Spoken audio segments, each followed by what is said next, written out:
Ya, baik, selamat datang kembali di channel Tanya Soal, di mana di video kali ini kita akan lanjutkan lagi pembelajaran dan pembahasan soal-soal tentang fungsi kuadrat. Dan barangkali bagi kamu yang membutuhkan referensi pembelajaran ataupun pembahasan soal-soal sebelumnya, kamu bisa cek link yang sudah kita cantumkan di kolom deskripsi. Dan di sini kita berterima kasih buat kamu yang sudah mensupport channel ini, baik dengan cara like, subscribe, maupun dengan cara men-share informasi channel ini kepada teman-teman yang lain, dan khususnya buat kamu yang sudah bergabung dan join di membership di channel kita. Kita bahas soal pertama di video kali ini. Untuk setiap fungsi kuadrat berikut, masing-masing diberikan fungsinya, kita akan menentukan persamaan sumbu simetri, koordinat titik puncak atau titik balik, nilai maksimum atau minimum, titik potong kurva dengan sumbu X jika mungkin, dan titik potong dengan sumbu Y, dan menggambarkan fungsi kuadrat tersebut.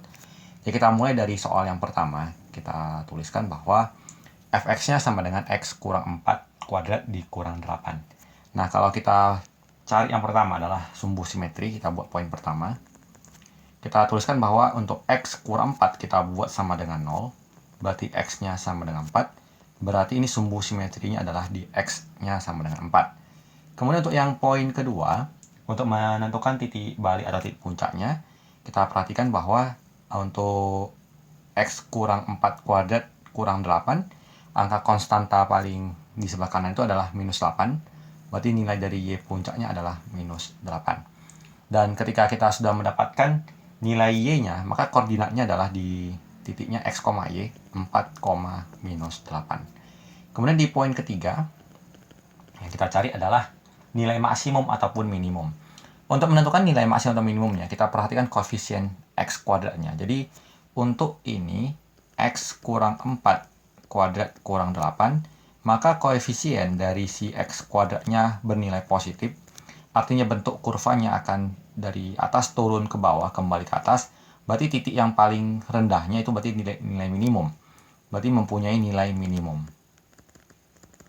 Dan nilai minimumnya tadi adalah di minus 8. Kemudian yang poin keempat, kita akan menentukan apakah titik potong kurva dengan sumbu X jika mungkin.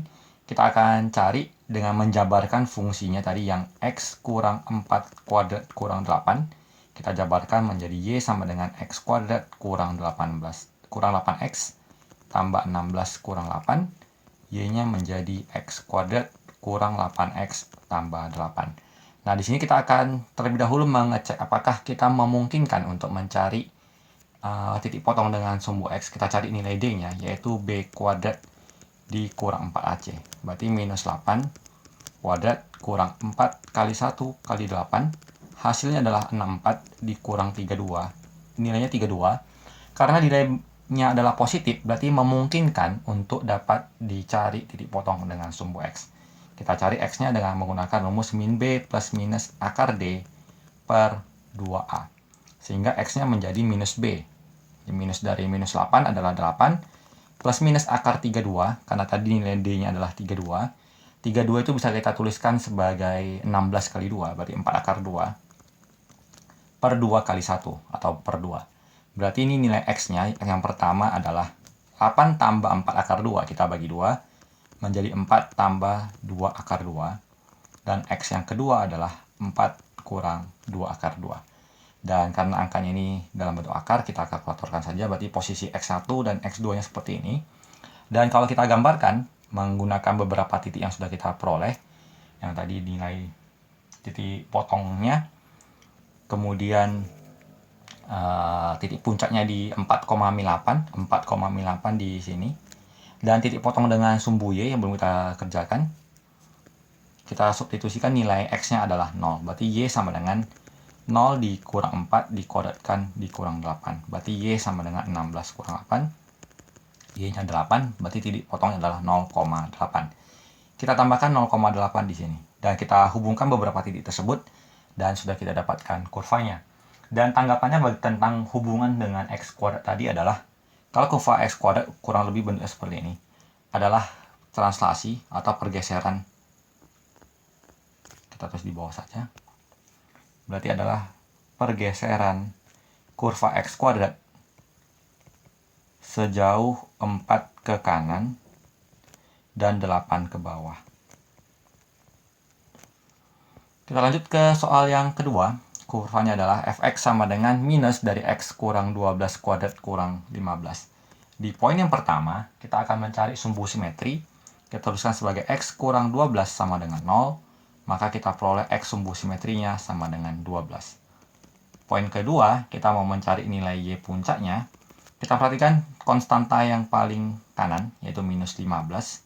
Berarti koordinatnya adalah di X, Y, berarti di 12, minus 15. Poin yang ketiga, kita akan cari nilai maksimum atau minimum. Kalau kita perhatikan bentuk kurvanya ini berarti mengandung koefisien X koordinatnya negatif.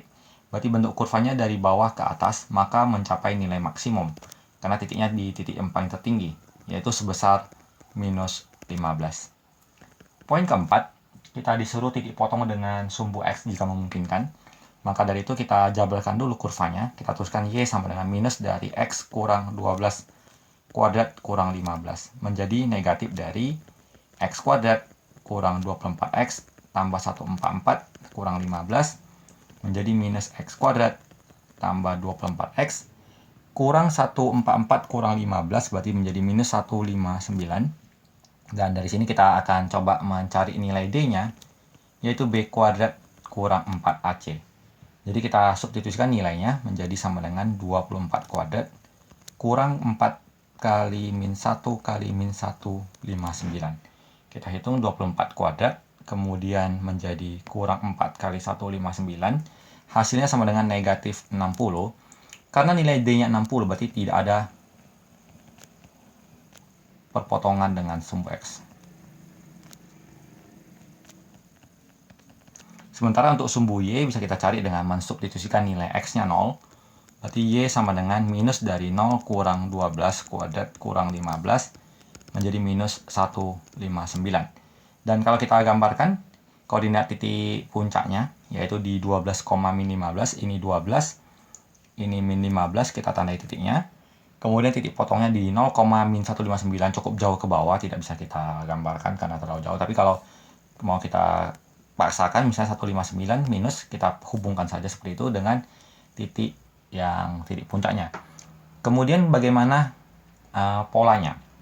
Jadi yang karena ada tanda negatifnya, berarti kita bisa tuliskan bahwa hubungannya dengan X kuadrat adalah bahwa fungsi X kuadrat dicerminkan karena dinegatifkan dengan sumbu X. Artinya kalau kurvanya mula-mula seperti ini dicerminkan menjadi seperti ini, kemudian digeser sejauh 12 ke kanan dan kemudian 15 ke bawah. Jadi fungsinya didefinisikan hubungannya dengan X kuadrat seperti itu. Kita lanjut ke yang bagian C. Fx sama dengan X kuadrat tambah 6X. Di poin pertama, kita disuruh untuk mencari persamaan sumbu simetri. Jadi kita tuliskan Y sama dengan X kuadrat tambah 6X. Koefisien X kuadratnya adalah 1, koefisien X-nya adalah 6, dan konstantanya adalah 0. Maka untuk sumbu simetrinya kita gunakan rumus min B per 2A, yaitu min dari 6 per 2 kali 1, berarti min 3. Kemudian untuk yang poin kedua, kita mau mencari Y puncaknya, kita gunakan Y sama dengan B kuadrat kurang 4AC per minus 4A. Berarti menjadi 6 kuadrat kurang 4 kali 1 kali 0 per minus 4 kali 1. Jadinya 36 dikurang 0 dibagi min 4, jawabannya adalah min 9. Maka koordinat titik puncaknya adalah di X, Y, min 3, min 9.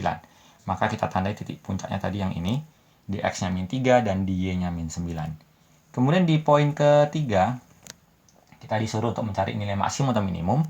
Karena kurvanya memiliki koefisien X kuadrat positif, maka bentuk kurvanya seperti ini. Berarti dia mempunyai nilai minimum, yaitu sama dengan minus 9.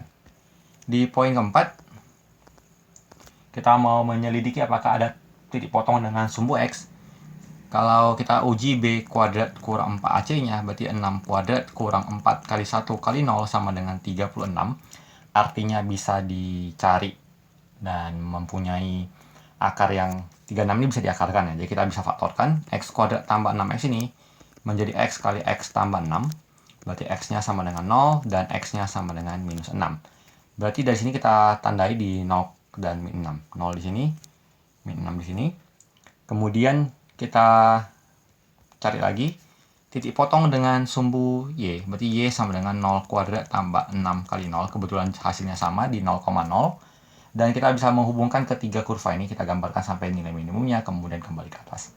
Dan kalau kita selidiki apa hubungannya dengan kurva X kuadrat, berarti itu kita bisa tuliskan sebagai X kuadrat digeser sejauh 3 ke kiri dan sejauh 9 ke bawah. Kemudian kita lanjutkan di poin selanjutnya, di yang keempat, di poin D. Fx sama dengan minus x kuadrat tambah 14x kurang 6. Di poin pertama mencari sumbu simetrinya. Jadi kita tuliskan dulu nilai A-nya adalah min 1, koefisien x kuadratnya. Kemudian B-nya adalah koefisien x yaitu 14, dan nilai C-nya konstantanya adalah minus 6. Untuk sumbu simetrinya bisa kita cari dengan menggunakan rumus min B per 2A. Berarti min 14 per min 2 kali min 1. Jawabannya adalah 7. Dan kita bisa cari yang poin keduanya tentang titik baliknya. Kita cari Y-nya dengan menggunakan rumus B kuadrat kurang 4AC per min 4A. Berarti menjadi 14 kuadrat kurang 4 kali min 1 kali min 6 per min 4 kali min 1. Kita bisa hitung bahwa 14 kali 14 itu 196. Kemudian dikurang 24, 172. Hasilnya kemudian kita bagi 4, dapatnya 43. Kemudian kita tuliskan koordinatnya di X, Y, berarti 7,43. 7 di sini, 43 di sini kita tandai sebagai titik puncaknya. Kemudian di langkah berikutnya di poin ketiga, kita mau menentukan apakah nilainya itu maksimum atau minimum. Karena kurva nilai A-nya itu negatif, berarti bentuk kurvanya dari bawah ke atas, maka disebut mempunyai nilai maksimum, yaitu di Y puncaknya sama dengan 43. Di poin keempat, kita mau menyelidiki apakah mempunyai titik potong dengan sumbu X. Kita selidiki nilai B kuadrat kurang 4AC-nya. Jadi 14 kuadrat dikurang 4 kali min 1 kali min 6. Hasilnya adalah 172 positif. Maka bisa kita faktorkan dengan cara X-nya sama dengan min B plus minus akar T per 2A. Jadi hasilnya adalah min 14 plus minus akar 172 per minus 2. Jadi kita dapatkan nanti nilai X1 dan X2-nya dalam bentuk desimalnya di sini. Dan kemudian titik potong dengan sumbu Y bisa kita cari dengan cara kita mensubstitusikan nilai X-nya 0. Berarti menjadi minus dari 0 kuadrat tambah 14 kali 0 dikurang 6 sama dengan minus 6. Artinya kalau kita tandai titik potong dengan sumbu Y-nya adalah di 0,-6. Dan kita hubungkan kurvanya seperti di gambar. Dan kita bisa ketahui bahwa apa hubungannya kurva dengan X kuadrat adalah kurva X kuadrat dicerminkan pada sumbu X. Lalu digeser 7 ke kanan. Dan 43 ke atas. Jadi hubungannya dengan fungsi fx sama dengan x kuadrat. Kita lanjut ke yang bagian E. Fx sama dengan 3x kuadrat tambah 6x tambah 24. Di poin pertama kita mau mencari sumbu simetri. Kita tentukan dulu nilai A-nya, koefisien x kuadratnya 3, nilai B-nya 6, dan nilai C-nya sama dengan 24. Maka sumbu simetrinya menggunakan rumus min B per 2A. Min 6 per 2 kali 3 hasilnya adalah min 1. Dan kita bisa mencari Y puncaknya dengan mensubstitusikan nilai min 1 ke persamaan. Berarti 3 kali min 1 kuadrat tambah 6 kali min 1 tambah 24. Hasilnya adalah 3 dikurang 6 ditambah 24 hasilnya 21. Berarti di min 1,21 koordinatnya. Kemudian di poin ketiga kita mau menentukan nilainya maksimum atau minimum. Karena koefisien X kuadratnya adalah 3, yaitu positif bentuknya seperti ini, maka disebut mempunyai nilai minimum sama dengan 21. Kemudian di poin keempat, kita mau menyelidiki apakah ada titik potong dengan sumbu X. Kita cari dulu B kuadrat kurang 4AC-nya. Dan karena kita hitung nilai B-nya tadi 6 kuadrat, kurang 4 kali 3 kali 24, berarti 36 dikurang 4 kali 3, 12 dikali 24, 288. Jadi kita dapatkan nilai dari B kuadrat kurang 4AC adalah minus 252 negatif, artinya tidak ada titik potong dengan sumbu X.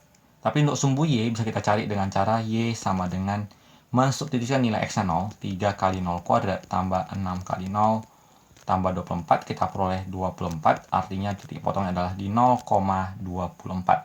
0,24 di sini. Kemudian hubungannya dengan kurva X kuadrat. Berarti kurva X kuadrat digeser 1 ke kiri dan 21 ke atas. Kurvanya seperti itu. Karena ada angka 3-nya, kita buat dulu. Kurva X kuadrat diperbesar 3 kali, lalu digeser. Kita sederhanakan dulu ya. Jadi Y sama dengan 3 kali X kuadrat tambah 2X tambah 8. Berarti Y sama dengan 3 kali X kuadrat tambah 2X tambah 1 tambah 17 tambah 7 ya. Jadi Y sama dengan 3 kali X tambah 1 kuadrat ditambah 21. Diperbesar 3 kali, digeser 1 ke kiri, lalu 21 ke atas. Oke, bentuknya sama seperti cara soal-soal di sebelumnya.